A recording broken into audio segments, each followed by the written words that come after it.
Hello दोस्तों, आप सभी का स्वागत है एक और आईपीओ रिव्यू वीडियो में। इस वीडियो में हम स्विगी, एक्मे सोलार होल्डिंग्स और सेजिलिटी की आईपीओ के बारे में डिस्कस करेंगे और इस वीडियो के द्वारा आपको इस आईपीओ में अप्लाई करना है या अवॉइड, वो डिसीजन बनाने में मदद करेंगे। तो सबसे पहले हम स्विगी के आईपीओ के बारे में डिस्कस कर लेते हैं। अगर स्विगी के बिजनेस को मैं डिस्कस करूँ तो स्विगी का बिजनेस है वो वेल नोन है।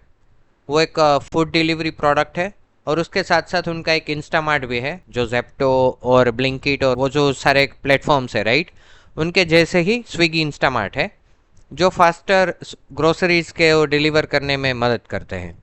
इसके अलावा इनका जहाँ से इनका बिजनेस शुरू हुआ था फूड डिलीवरी प्रोडक्ट्स, वो तो है ही।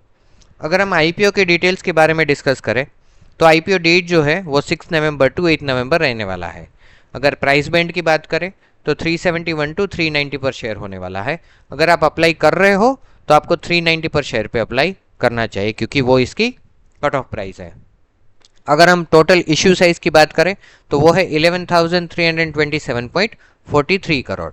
उसमें से फ्रेश इश्यू है 4,499 करोड़। और अगर हम ऑफर फॉर सेल की बात करें तो वो है 6,828.43 करोड़। तो ऑलमोस्ट 70% जितना ऑफर फॉर सेल ला रहे हैं, जो कि थोड़ा अलार्मिंग है। अभी हम उसके जीएमपी को डिस्कस कर लेते हैं। अगर हम जीएमपी की बात करें दोस्तों तो ये जो जीएमपी है वो 25 यानी कि 25 से शुरू हुआ था, फिर लुढ़कते हुए 18, वहाँ से थोड़ी बहुत बाइंग के चलते हुए 22 और फिर वहाँ से भी फिर से लुढ़कते हुए 10 पर आया है। मैं जब से जीएमपी मार्केट को मॉनिटर कर रहा हूँ तब से मुझे इसमें कोई तोड़फोड़ डिमांड दिखने को नहीं मिल रही है। हालांकि एंकर लिस्ट बहुत ही अच्छी आई है, उसमें बहुत सारे म्यूचुअल फंड है। बस म्यूचुअल फंड का दोस्तों यही है कि उन्होंने हुंडई में भी लगाया था, आपको पता होगा राइट। तो वो ऐसा है कि उनके पास पैसा इतना है, आप भी एसआईपी करते हो, मैं भी करता हूँ और पूरा इंडिया एसआईपी करता है राइट। तो उनको कहीं पे तो पैसा लगाना पड़ता है। तो म्यूचुअल फंड्स नावाडेज क्या करते हैं कि ये जो न्यू एज बिजनेसेस है उसमें पैसा लगा देते हैं जिससे इसका एंकर लिस्ट अच्छा दिख रहा है। बट अगर हम ओवरऑल डिमांड की बात करें तो ऐसा कोई एक्साइटमेंट नहीं दिख रहा है। जीएमपी दिन प्रतिदिन नीचे ही गिरता जा रहा है। तो अभी जब मैं ये वीडियो बना रहा था तब मेरे सोर्स से मुझे पता चला कि इसका जीएमपी अब तो 9 से भी नीचे चला गया है। तो अगर हम इसको लिस्टिंग गेन के लिहाज से देखें तो इसमें आपको ऑलमोस्ट 2.5% जितना लिस्टिंग गेन अभी के लिए मिल सकता है। तो ये है इसका जीएमपी का डिस्कशन। तो ये था दोस्तों स्विगी के आईपीओ के रिलेटेड डिस्कशन। आई होप आपको इसके रिलेटेड सारे पॉइंट्स क्लियर हो गए होंगे। फिर भी आपको कुछ डाउट्स है तो आप मुझे कमेंट में पूछिएगा, मैं आपको आंसर कर दूंगा। अभी हम एक्मे सोलार होल्डिंग्स लिमिटेड के बारे में डिस्कस कर लेते हैं। एक्मे सोलार होल्डिंग्स लिमिटेड दोस्तों वारी एनर्जीज, प्रीमियर एनर्जीज या तो कोई भी सोलार की कंपनी जो लिस्टेड है उसके जैसे ही कंपनी है। वो विंडमिल्स और जो वारी एनर्जीज बनाती थी सोलर प्लेट्स, वो बनाने का बिजनेस है, उसमें ये कार्य करता है। अगर हम आईपीओ डिटेल्स की बात करें तो आईपीओ डेट जो है वो 6 टू 8 नवंबर रहने वाला है। प्राइस बैंड जो है वो 275 टू 289 पर शेयर है। Total issue size 2900 crore, fresh issue 2395 crore और ऑफर फॉर सेल 505 करोड़। अगर हम इसके जीएमपी के डिस्कशन करें तो जीएमपी जो है दोस्तों इसका 30 से शुरू हुआ था, वहाँ से ये लुढ़कते हुए 27 और लेटेस्ट जीएमपी जो है वो 10 रुपये पर शेयर चल रहा है। यानी कि इसमें 3.46% लिस्टिंग गेन की एक्सपेक्टेशन दिख रही है। कंपनी वैसे है बहुत ही हॉट सेक्टर से, बट इसमें भी डिमांड बहुत ही कम दिख रही है सेकेंडरी मार्केट में। तो ये हो गया एक्मे सोलार होल्डिंग्स लिमिटेड का डिस्कशन। अभी हम सेजिलिटी इंडिया को डिस्कस कर लेते हैं। अगर मैं सेजिलिटी इंडिया की बात करूं तो ये जो कंपनी है वो हमारे इंडिया में मेडी असिस्ट या तो मेडी बडी ऐसे जो कंपनीज है वैसी है। इनके जो मोस्ट ऑफ द क्लाइंट्स है वो यूएस बेस है और इनका जो मेन बिजनेस है वो इंश्योरेंस कंपनीज और कस्टमर्स और कुछ इंस्टीट्यूशन जो खुद का इंश्योरेंस प्रोवाइड करती है उनको ब्रिज करने का काम करती है। यानी कि एक मिडिल लेयर है जो अपनी कुछ सर्विसेज प्रोवाइड करती है टू वेरियस इंश्योरेंस कंपनीज। तो बहुत सारी इंश्योरेंस कंपनी होती है, उनको अपनी सर्विसेज देती है और उसके द्वारा वो अपने कस्टमर्स या तो पेयर्स, और बहुत सारी सर्विसेज होती है ना जैसे कि इंश्योरेंस का पेमेंट, उनके कस्टमर्स को सर्विसेज देना, ये सब उसको प्रोवाइड करती है। तो आई होप आपको इनका बिजनेस क्लियर हो गया होगा। अभी हम कुछ इंपॉर्टेंट डिटेल्स देख लेते हैं। अगर आईपीओ डेट की बात करें तो 5 to 7 नवंबर ये जो है वो आईपीओ डेट है, यानी कि कल इसका लास्ट डे है। अगर हम प्राइस बैंड की बात करें तो वो है 20 to 30 रुपीज़ पर शेयर। टोटल इश्यू साइज जो है वो है 2106.60 करोड़। और ये आईपीओ जो है वो पूरा का पूरा ऑफर फॉर सेल है, यानी कि 2106.60 करोड़ ऑफर फॉर सेल है, एग्जिस्टिंग प्रमोटर्स की जेब में जाएंगे। तो ये हो गया इनका बिजनेस और कुछ इंपॉर्टेंट डिटेल्स का डिस्कशन।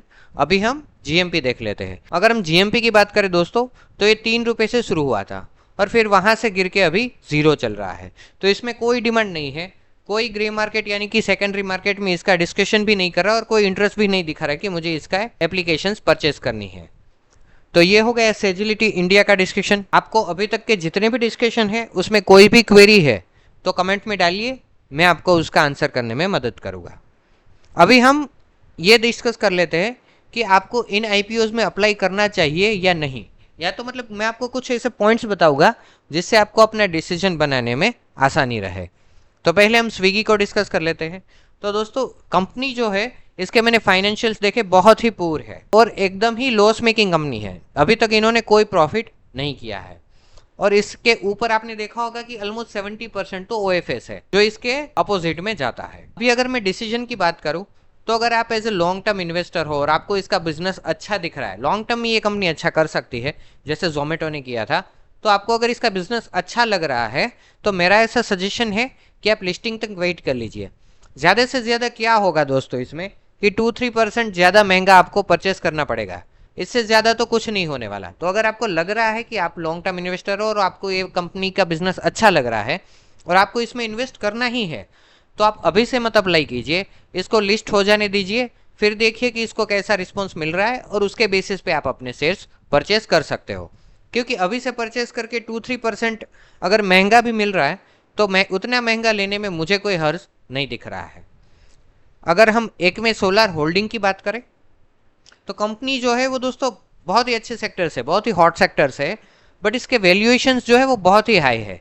आपको अगर मैं एक एग्जांपल दूं तो इसके वैल्यूएशंस जो है वो वारी एनर्जीज और प्रीमियर एनर्जीज उनसे भी हायर है। तो दोस्तों ऑब्वियस सी बात है, कोई भी इन्वेस्टर जो होगा वारी एनर्जीज या तो प्रीमियर एनर्जीज लेगा तो इतना महंगा शेयर क्यों लेगा।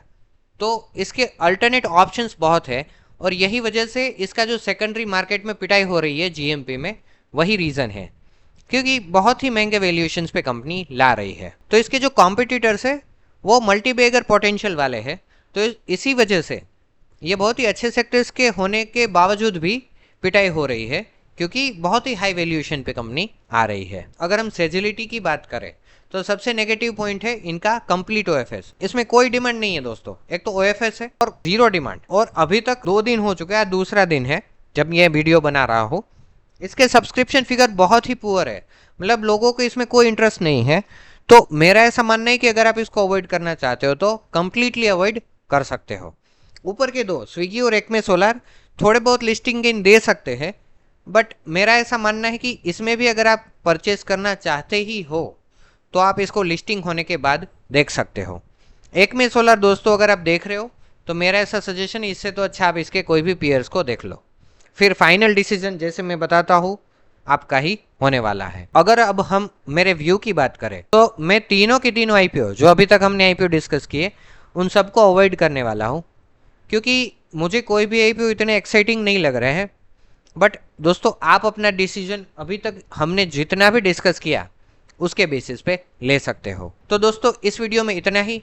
आई होप आपको वीडियो अच्छा लगा होगा, कुछ जानने को मिला होगा, कुछ सीखने को मिला होगा।